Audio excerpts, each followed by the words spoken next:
हाँ, ये चर्चा करने वाले हैं कि भारत की खेती का भविष्य क्या होना चाहिए, केमिकल फार्मिंग या फिर ऑर्गेनिक फार्मिंग। आज इस विषय में चर्चा करने के लिए हमारे साथ हैं फील्ड साइंस के एमडी मिस्टर राघवन जी और भीष्मा ऑर्गेनिक्स कंपनी के एमडी भीष्मा जी। तो आइए उन्हीं से जानते हैं कि केमिकल फार्मिंग और ऑर्गेनिक फार्मिंग के बारे में उनकी अपनी क्या राय है। वाह, क्या लड़की है। अरे परिमल भैया, आप यहाँ कैसे? यही मैं तुझसे पूछने वाला था। बिना टिकट के तू शो देखने आया है ना? शो तो आप देखने आए होंगे, मैं उसे देखने आया। तो तैयार है ना? सुंदर है ना?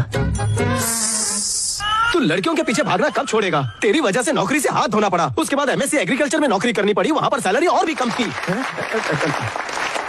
हाँ तो अंकल जी, आप कौन सी फसल उगाते हैं? मिर्ची उगाता हूँ सर। आप खाद का इस्तेमाल करते हैं या भगवान भरोसे खेती करते हैं? आप ही की खाद इस्तेमाल करते हैं, उससे खेती अच्छी होती है, मैं इससे संतुष्ट हूँ। हम जो भी काम करते हैं किसानों की खुशी के लिए ही करते हैं भीष्मा जी, हमें और क्या चाहिए।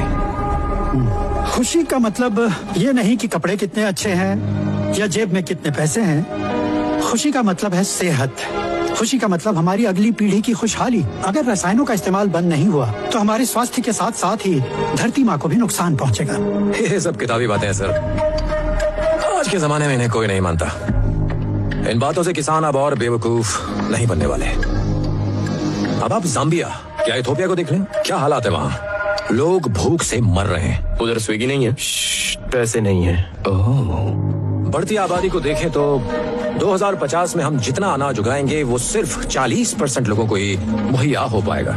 इस समस्या को सुलझाने के लिए हमें जेनेटिक बदलाव करने होंगे, आधुनिक रसायनों को किसानों तक पहुंचाना होगा। लेकिन आप इसके बजाय ऑर्गेनिक और खुशी जैसी फालतू बातें कर रहे हैं सर। ऑर्गेनिक फार्मिंग टेक्निक अब पुरानी हो चुकी है, आप ही की तरह पुरानी हो चुकी है। दरअसल वो ही सर, आपकी कंपनी के लोगों के अलावा नहीं कहीं इस बात को किसी एक ने भी झूठ साबित किया तो मैं ऑर्गेनिक फार्मिंग के लिए अपना सब कुछ छोड़ दूंगा।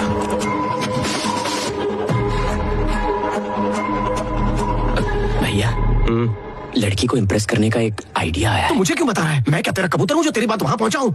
सर,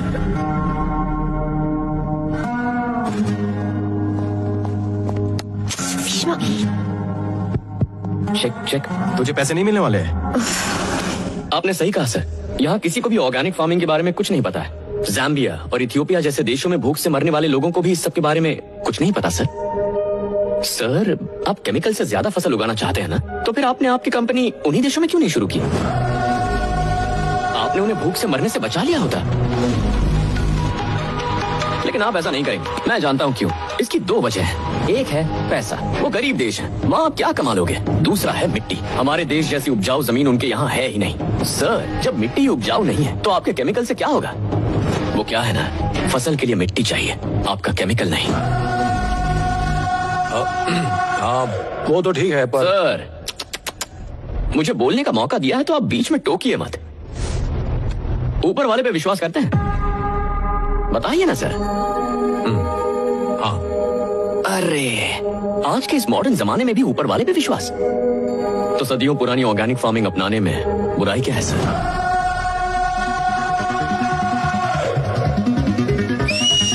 क्या बात है?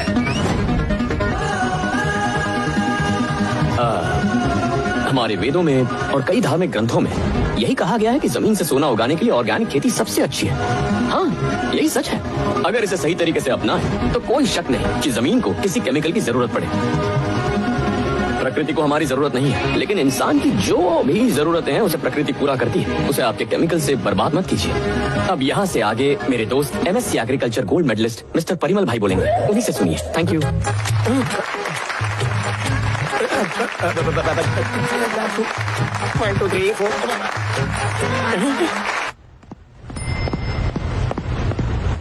रुको भीष्मा। हाँ? तुम्हें ऑर्गेनिक फार्मिंग के बारे में इतना कैसे पता? तुमने उस दिन किताबें दी थी ना, मैंने सारी पढ़ ली। तुमने सारी किताबें पढ़ ली? हाँ। ऐसा क्यों? क्योंकि ये तुम्हारा फेवरेट सब्जेक्ट है। ओह, तो तुमने इतनी सारी मेहनत मुझे इम्प्रेस करके पटाने के लिए उठाई है ना? नहीं, ऐसा नहीं है। तुम मुझसे प्यार करते हो? नहीं, क्या बात कर रही हो? तुम्हें बस ये सब्जेक्ट पसंद है। तुम ठीक है, मैं नीचे रुकता हूँ, तुम आना। I love you.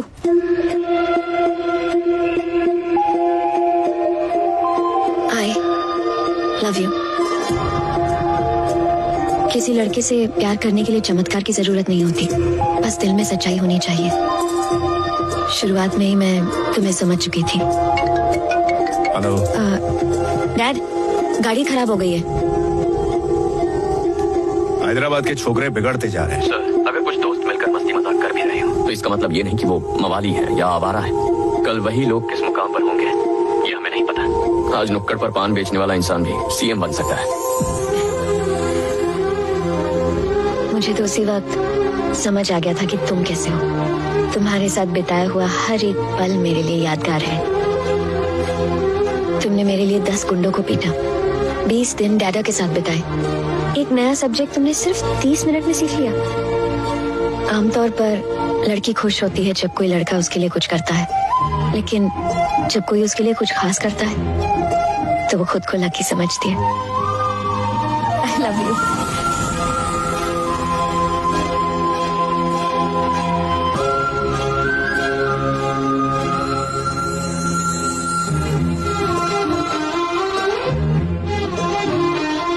तुम भी प्यार करते हो ना?